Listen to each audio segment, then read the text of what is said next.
주인공이라는 제목으로 말씀을 묵상하고 기도하려고 합니다. 그동안 사무엘 상하를 묵상해 왔습니다.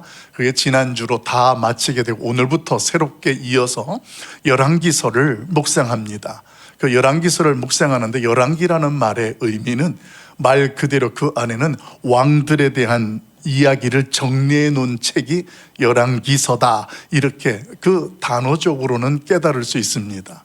근데 그 내용 속에 저와 여러분이 한 가지 분별해야 될 것이 뭐냐면, 단순히 그 왕들의 이야기의 역사를 소개하는 것이 아니라 오늘 그 역사 속에 하나님께서 자기 계시를 하고 있다라는 사실을 저와 여러분은 놓치면 안 된다라는 거예요. 그래서 앞으로 이제 열왕기서를 묵상하다가 보면 어떤 분들은 지루할 수도 있고 뭐 생소한 이름들, 왕들도 많이 나올 텐데, 그러나 여러분, 그런 사람들, 그런 일들 때문에 지루함을 느끼지 마십시오. 그래서 미리 말씀을 드리는 거예요. 왜냐하면 이것은 어떤 역사적인 사건을 공부하고 나누는 차원이 아니라 그 역사적인 현실 속에 등장하는 왕들이라든가 시대와 나라들은 모두 다 배경이에요. 그 배경의 주인공이 뭐냐 하면 그 왕들과 그 나라들을 영원토록 다스리고 계시는 하나님, 그 하나님을 드러내고 계시하는 내용이 열왕기서가 된다라는 사실을 확실하게 깨닫게 되어지고 주목하면 앞으로 열왕기 속에 오늘 이 왕 때에는 하나님이 어떻게 자기를 드러내셨고 역사하셨는가, 그런 게 보이는 거예요. 이제 그런 말씀을 들을 때에 그 말씀이 오늘 우리의 삶의 현실 속에 하나님이 역사하시는 것들을 깨닫게 됩니다. 이렇게 하나님께서 역사서의 이 열왕기를 통해서나 역대기를 통해서 하나님이 그 역사 속에 어떤 하나님으로 영원히 다스리시는 하나님의 자기 계시를 드러냈다라는 말씀은 사실 이미 이 열왕기서가 작성되어지고 소개되기 이전 이미 저와 여러분 가운데에 그 하나님께서 이스라엘 백성들을 영원히 다스리시는 분으로 소개되어진 바가 있었습니다. 그 내용이 어디에 소개되냐면 출애굽기 15장에 소개됩니다. 우리 출애굽기 15장 같이 한번 한 절씩 교독하도록 합니다. 15장 17절 18절 한 절씩 교독합니다. 주께서 백성을 인도하사 그들의, 제가 읽는 거예요. 여러분들은 나중에 다음 주를 교독하는 거예요. 제가 다시 봅니다. 주께서 백성을 인도하사 그들을 주의 기업의 산에 심으시리로다. 여호와여, 이는 주의 처소를 삼으시려고 예비하신 것이라. 주여, 이것이 주의 손으로 세우신 성소로소이다. 여호와께서 영원 무궁하도록 다스리시도다 하였더라. 아멘. 마지막 18절에 보면 여호와께서 영원 무궁하도록 다스리시도다 하였더라. 아멘. 여러분, 이 말씀이 출애굽기 15장에 소개되는 내용이에요. 그러니까 열왕기서에서 그 하나님은 이스라엘을 영원히 다스리시는 영원한 왕인 것을 그들이 알도록 하기 위해서 그 하나님의 자기 계시가 열왕기서에 소개되는데, 이미 이 내용이 한 번 더 이미 선포된 적이 있다는 거예요. 그게 어디서? 출애굽기 15장에. 이렇게 출애굽기 15장의 배경과 무대는 어떻게 되냐면, 이스라엘 백성들이 애굽에서 종로로 살아다가 430년 만에 하나님의 언약대로 출애굽을 하게 됩니다. 그렇게 되어지는 과정 속에 그들이 애굽에서 나오다가 뭘 만나게 되냐면 홍해바다를 만나게 돼요. 그래서 홍해바다를 앞에 두고 있는 뒤에는 바로 군대가 쫓아오고 이게 큰일 난 거예요. 이러지도 못하고 저러지도 못할 때 하나님께서는 모세를 통하여서 그 홍해바다를 갈라놓으셨던 역사가 있었습니다. 그게 13장, 14장으로 이어지는 내용들이에요. 그런 일들을 통해서 홍해를 건넌 다음 이스라엘 백성들의 지도자였던 모세가 하나님 앞에 그 하나님께서 애굽에서 건지시고 홍해를 건너게 하신 것을 찬양하면서 불렀던 노래가 출애굽기 15장에 소개돼요. 여기는 모세의 노래도 나오고 미리암의 노래도 소개돼요. 아마 여러분들이 다 들어보셨을 겁니다. 그런데 그 모세의 노래 중에 핵심이 뭐냐면 조금 전에 저와 여러분이 읽으신 거예요. 하나님께서 이스라엘 백성들을 애굽에서 건지시고 홍해를 건너게 하신 궁극적인 이유는 하나님을 그들을 건너셔서 하나님의 기업으로 삼으시고 오늘 그 민족들 가운데에 하나님의 처소가 되게 하기 위해서 오늘 그들을 건져내시고 건너게 하셨다. 그러면서 18절에서 모세가 뭐라고 말을 해요? 오늘 그 여호와는 영원토록 이스라엘을 다스릴 영원한 왕이다라는 것으로 오늘 그가 고백하고 있다라는 것입니다. 여러분, 이런 내용들을 소개로 하는 내용들로 이스라엘 백성들이 가나안 땅을 들어가게 됩니다. 그래서 모세 이후에 후계자로 여호수아가 세워지게 되는데, 그 다음부터 중요한 거예요. 이 여호수아를 통해서 가나안 땅을 정복하고 난 뒤에 여호수아도 사람이니까 때가 되어 죽게 되겠죠. 그렇게 되는데 성경에서 모세 다음에는 후계자 여호수아를 하나님께서 준비하게 하셨는데, 가나안 땅을 정복하고 난 뒤에는 여호수아 이후에 후계자가 없습니다. 여호수아가 그냥 끝나요. 이 부분에서 많은 분들이 왜 그 다음 후계자가 없을까? 여기에 오늘 말씀의 핵심들이 소개되는 거예요. 더 이상 이스라엘 백성들에게는 영원하게 그 백성을 다스릴 왕이 하나님으로 계시기 때문에 후계자로 여호수아 이후에는 다음 사람이 정해지지가 않습니다. 그렇게 되어지면서 이스라엘 백성들이 가나안 땅에서 살게 되어지는데, 그 다음에 문제가 생기는 거예요. 어떤 문제가 생기냐?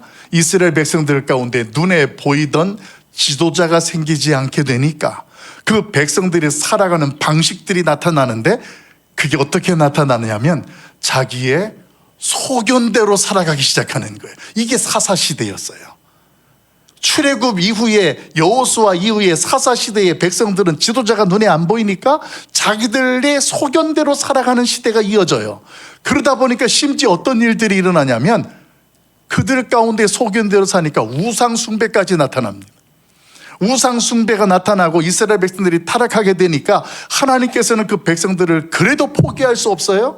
그래서 그 백성들을 돌이키기 위해서 이웃 나라들을 불러서 막대기로 사용하고 이스라엘 백성들을 고통을 겪게 됩니다. 그 고통을 겪게 되어지는 이스라엘 백성들이 그때에 비로소 하나님 앞에 회개합니다. 하나님, 우리를 긍휼히 여기시고 구원해 주옵소서. 그때마다 하나님께서 지도자 같은 사람을 하나 세웠어요. 그들이 누구냐면 사사들이었습니다. 온니엘을 비롯하여서 계속 이어지는 사무엘에 이르기까지, 삼손이나 사무엘까지 이어지는 사사들을 세워서 하나님께서는 그때그때마다 이스라엘 백성들을 다스리시고 이끌어 가시는 은혜를 베푸셨습니다. 그런데 중요한 것은 그 과정 중에 보십시다. 반복적으로 힘든 일이 일어나고 또 하나님이 기도하면 사사를 세워주고, 그러면 또 평안하니까 또 자기 소견대로 살아가고, 그러면 하나님께서 채찍을 들어 힘든 일이 생기고, 그러니까 반복적인 일들이 일어나는 과정 속에 이스라엘 백성들이 그때 결단을 내리는 거예요. 우리들에게도 다른 나라들처럼 왕을 달라. 그래서 왕을 요구하게 되어지는 일이 시작되어집니다.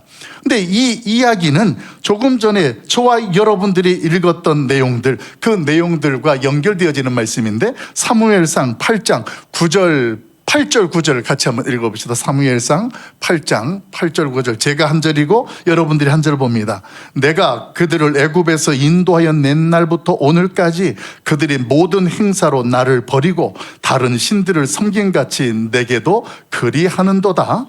그러므로 그들의 말을 듣되 너는 그들에게 엄히 경고하고 그들을 다스릴 왕의 제도를 가르치라. 아멘. 이제 이스라엘 백성들이 반복되니까 우리에게도 왕을 세워달라 그래서 그 왕을 세워달라는 이야기를 하나님께서 들으셨습니다. 그런데 그 이야기를 들은 하나님께서 그것을 허락하시면서 뭐라고 표현했냐면, 조금 전에 읽었죠. 왕을 세워달라는 말은 하나님을 버리는 것과 같은 것이다라는 것으로 설명합니다. 그러면서 하나님이 허용하시죠. 너는 이제 왕의 제도를 가르치라. 그러면서 열왕기 시대가 시작이 되고 초대왕 사울과 다윗으로 해서 열왕기 시대로 이어지는 내용으로 소개됩니다. 그러니까 저와 여러분이 지난주까지 묵상했던 사무엘서에 사울 왕이 세워지고 다윗 왕이 세워진 것은 이런 역사적 배경 속에서 이들이 세워졌었고, 그런 흐름에서 사무엘하가 끝나면서 열왕기상에서는 본격적으로 이제 다윗 이후에 그 왕들이 이어지는 내용이 소개되는 겁니다. 그러니까 이런 내용들을 허락하시는 그 하나님께서 이렇게 열왕기서를 저와 여러분에게 소개하시는 궁극적인 이유는 뭐냐면, 그런 왕들을 통해서 영원하신 하나님이 이스라엘의 왕으로 계시다라는 것을 깨닫게 하는 하나님의 의지를 담은 책이 바로 열왕기서다. 이렇게 깨달아지면 그 말씀이 이제 와닿기 시작하는 거예요. 그러니까 열왕기서에서 단순하게 어느 왕이 몇 년을 다스리셨고 어떤 일이 있었고 이런 것들은 배경과 무대라는 거예요. 이런 왕들을 세우는 과정 속에 봐라, 너희들이 원해서 왕을 세우는데 이 왕은 이렇게 하다가 이렇게 되고 이 왕은 또 이렇고 저렇고 이런 모습 속에 궁극적인 뭔가를 전달한다고요? 너희를 다스릴 왕은 영원한 하나님, 그 하나님이 너희의 왕이라는 것을 알게 하고 깨닫게 하는 그 하나님의 의지를 담은 책이 바로 열왕기서다. 할렐루야. 그러니까 열왕기서를 묵상하면서 저와 여러분이 역시 하나님이시구나, 역시 하나님만이 우리의 왕이시구나, 이런 것들을 깨닫게 되는 것, 이것이 오늘 믿음 생활하면서 굉장히 중요한 거예요. 이런 모습 속에서 이제 궁극적인 질문 하나를 던지게 되죠. 왜 이스라엘 백성들은 그렇게 끊임없이 하나님 앞에서 왕을 요구했을까? 이 왕을 세웠다가 또 다른 왕을 또 요구해서 왕을 또 세워지게 되고 이런 질문을 갖게 되는데, 여러분 이 질문에 대해서 한간의 서점에서 우리 가운데에 잠깐 인기가 있었던 책이 있었어요. 그 책이 뭐냐면 왜 예수인가? 라는 책이었어요. 우리 방송실이 사진을 보여주는데 이 책이 우리나라에서 서점에 왜 예수냐? 이 질문 속에는 무슨 질문이냐면 예수 그리스도를 믿지 아니하면, 예수 그리스도 외에는 이렇게 말씀들이 교회에 선포되어지고 복음이 전파되어지니까 이 예수라는 부분이 왜 예수가 우리에게 꼭 필요한지에 대한 내용들을 설명해 주는 이야기예요. 근데 이 책에 소개되어지는 인용 내용을 제가 여러분에게 소개하려고 해요. 심리학자로 알려진 에릭 프롬이라는 사람이 자유로부터의 도피라는 그 책에 썼던 내용을 이 왜 예수인가라는 책에 인용을 했어요. 근데 그 내용은 이렇습니다.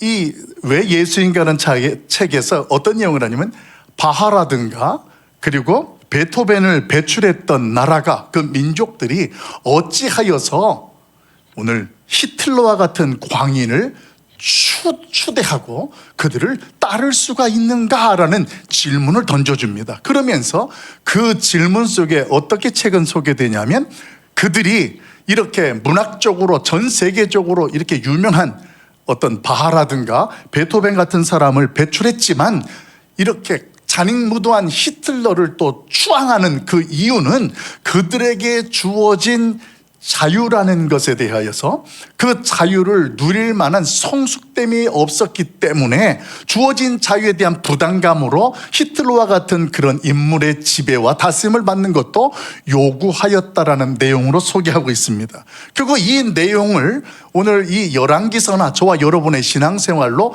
이끌어서 그 말씀을 설명하면 신앙생활하는 가운데에 저와 여러분이 예수를 믿으면서 요한복음 8장의 말씀에 근거하여 진리가 너희를 자유케 하리라는 말씀을 선포하였음에도 불구하고 우리 신앙 가운데에 신앙의 성숙됨이 이르지 못하면 오히려 그 주어진 자유 자체가 우리에게 더 부담이 되고 하나님 앞에 신앙생활하는 모습 속에 속하게 된다라는, 그래서 뭔가에게 여전히 종속되기를 바라고 누군가가 다스려주기를 원하는 그런 신앙생활하는 현주소가 바로 이런 성숙됨의 부재에서 오는 자유로움 속에 나타난 우리의 모습이다, 이렇게 설명할 수가 있습니다. 그런데 이런 현실 속에 성경은 예수 그리스도가 이 땅에 오시면서 분명한 한 가지를 선언해 줍니다.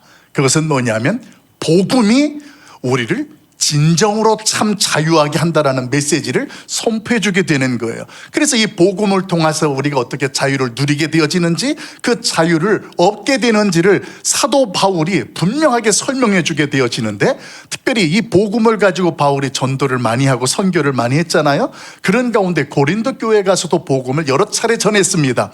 그런데 그 복음을 듣고 자유해야 했던 이 고린도 교회 성도들 가운데에 그 자유를 누리지 못하게 되는 현실을 보면서 바울이 책망하는 메시지를 보내게 돼요. 그게 고린도후서 11장에 이렇게 소개됩니다. 제가 한 절 읽고 여러분들이 한 절 읽도록 그렇게 하겠습니다. 제가 먼저 봐요. 너희는 지혜로운 자로서 어리석은 자들을 기쁘게 용납하는구나. 누가 너희를 종으로 삼거나 잡아먹거나 빼앗거나 스스로 높이거나 뺨을 칠지라도 너희가 용납하는도다. 아멘. 여러분, 우리의 말씀 가운데 놓치지 말아야 될 것이 뭐냐면, 너희를 종으로 삼고 뺨을 치고 악행을 행하는 자들이 손을 내미는데 그 일을 기쁘게 하는 그 모습 속에 용납하고 있다라는 것입니다. 오늘 이 말씀 속에 고린도 교회가 그랬어요. 복음이 들어왔는데 고린도 교회에 있는 사람들이 그동안 해왔던 우상 제물이라든가 또 결혼 문제라든가 소송 문제라든가 여러 가지로 교회 안에 시끄러웠습니다. 왜 시끄러웠냐면 복음 안에서는 이게 아무것도 문제가 안 되는데 그동안 익숙해 있고 살아왔던 그런 것들이 있으니까 이걸 어떻게 하느냐. 그래서 한쪽에서는 된다, 한쪽은 안 된다. 그래서 고린도 교회에 보게 되면 파당이 일어나게 되는 게, 나는 그리스도파다, 아골로파다, 이게 가르침을 받았고 깨닫는 거에 대해서 사람들이 거기에 신앙생활들을 주장하는 모습이에요. 이 모습을 사도 바울은 뭐라고 설명하느냐. 그들에게 복음을 통해서 참 자유가 주었음에도 불구하고 그 신앙의 성숙됨이 없으니까 그 자유가 부담스러우니까 자유로 누리지 못하고 여전히 율법에 매이고 오늘 복음 앞에서 갈등하는 교회의 현실을, 왜 너희가 그렇게 악한 자들에게 손을 잡는 것을 기뻐하면서 타협하느냐, 너희는 왜 참 자유를 누리지 못하느냐, 오늘 그 이야기를 설명하고 있다는 것입니다. 사랑하는 성도 여러분, 저와 여러분의 모습이 그렇지 않나요? 여전히 예수 그리스도를 믿음으로 복음이 통하여 우리를 자유케 했는데 우리는 여전히 종노릇하는데, 예전에 죄의 종노릇하던 게 너무 익숙해 있어서 그 종노릇하는 것처럼 누구에 의해서 지배를 받고 통치를 받는 이 모습 속에, 그러다 보니까 세상 구조 속에 있는 흐름과 그 모양들이 그리운 거예요. 그래서 세상의 지배도 받고 하나님의 복음의 자유도 누리는 그런 신앙생활들이 우리 가운데 나타나게 되는 것입니다. 여러분, 이런 자들이 사무엘에서 왕을 요구했던 거예요. 그래서 세워진 게 사울 왕이었어요. 그러니까 지금 이 사울 왕을 세울 때의 백성들의 모습이나 오늘 열왕기서를 시작하는 그 모습 속에 있는 사람들의 가지고 있는 모습이나 똑같다라는 거예요. 주어진 자유를 마음껏 누리지 못하는 미성숙함 속에서의 부담감이 오늘 그들은 왕을 요구하게 되었고 오늘 그 왕을 구하게 되는 거예요. 그래서 열왕기상 1장부터 시작되는데 누가 등장하냐면 다윗이 드디어 등장을, 사무엘서에서 등장하는 차이점이 하나가 있어요. 사무엘서에 등장할 때의 다윗과 열왕기서에 등장하는 다윗은, 사무엘서만 해도 다윗이 굉장히 뭔가 통치가 있고 건강한 모습이에요. 근데 열왕기서 상의 1장에 보면 다윗이 나이가 들어서 늙었다 이렇게 시작되는 거예요. 시간이 많이 지나갔다라는 것도 있지만 여기서 놓치지 말아야 될 것은, 아무리 인간들이 원해서 왕으로 세워진 왕이라 할지라도 그 왕은 인간에게 한계가 있고 늙게 됐고 그 왕의 통치와 다스림은 끝나게 된다라는 사실이 이 열왕기서에서 선포되면서 다윗의 나이 먹음에 대한 이야기를 합니다. 이제 다윗의 나이가 점점 먹어지니까 나라를 제대로 통치를 못하게 되어졌어요. 그런 현실 속에 백성들 속에서 야, 큰일 났다, 이제 다윗이 저렇게 나이가 먹어서 나라를 다스리지 못하니까 이거 어떻게 하면 좋냐. 그 틈을 타서 누가 등장하느냐, 아도니아가 반역을 일으킵니다. 아도니아가 남이 아니에요. 다윗의 아들 중에 하나입니다. 압살롬 이후에 태어난 아들이 아도니아였어요. 그러니까 이 아도니아도 왕족이라고 말할 수 있는 거예요. 세상 사람들 속에서 다윗이 지금 나이가 많아서 이스라엘을 못 다스리니까 우리에게도 그런 다스릴 만한 대안이 있어야 되고 왕이 있어야 되지 않겠느냐. 그렇게 하니까 그 당시에 성경에서 아도니아를 어떻게 표현하느냐면 준수한 자다 이렇게 설명해요. 다른 사람들이 인정하는 사람이라는 거예요. 조건적으로 보면 이 아도니아가 왕이 되는 것이 옳다고 판단되어집니다. 그래서 그 아도니아가 왕이 되는 일에 함께 모여하는 사람들이 모여졌어요. 그 대표적인 사람이 다윗과 함께 또 요압이라는 사람이 이 아도니아와 함께하게 되고 제사장 아비아달이 함께하게 됩니다. 그래서 제사장도 있고 군대 장관도 있고 하니까 이 아도니아가 이제 내가 왕이다라고 선포하면서 그 이스라엘의 왕이 되는 거, 그게 지금 5절에서 보면 첫 시작이 그때에라는 단어가 그 정황을 포함하는 거예요. 그때가 그런 상황이었습니다. 그렇게 왕의 지도를 요구하는 백성들 가운데에 다윗은 늙었고 누군가가 서야 하는데 마땅히 설 자가 없다 판단되니까 아도니아가 딱 나타나서 내가 왕이다라고 선포하고, 그런 과정 속에 중요한 것은 그때에 사람들은 아도니아를 추앙하면서 몇몇 사람들이 함께 모의하고 따랐지만 하나님은 그게 아니었다라는 거예요. 그 하나님께서는 한 사람을 세워서 그 하나님의 언약을 이루어 가시는 내용, 이게 1장의 전체 내용이에요. 그런 언약을 이루시는데 그 한 사람이 어떤 사람이냐, 오늘 그 한 사람이 본문에 소개되어져요. 그 주인공이 누구일까? 우리 11절부터 13절까지 제가 한 절 보고 여러분들 한 절 보고 마지막 절은 합독하도록 합니다. 제가 봅니다. 나단이 솔로몬의 어머니 밧세바에게 말하여 이르되 학기세 아들 아도니아가 왕이 되었음을 듣지 못하였나이까? 우리 주 다윗은 알지 못하시나이다. 이제 내게 당신의 생명과 당신의 아들 솔로몬의 생명을 구할 계책을 말하도록 허락하소서. 같이 봐요. 다윗은 다윗 왕 앞에 들어가서 말하기를 내 주 왕이여, 전에 왕이 요종에게 맹세하여 이르기를 내 아들 솔로몬이 반드시 나를 이어 왕이 되어 내 왕위를 앉으리라 하지 않으셨나이까? 그런데 아도니아가 무슨 이유로 왕이 되었나이까 하소서. 아멘. 그때의 주인공이 누구냐? 오늘 말씀 속에 보게 되면 잠정적으로 하나님은 암시를 줍니다. 여러분, 그때에 사람들을 택하였지만 왕을 세움받았지만 자유를 못 누리는 그들, 여전히 종 노릇을 그리워하는 그들에게 학기세 아들 아도니아가 왕으로 등장합니다. 그런데 하나님은 그를 인정하지 않아요.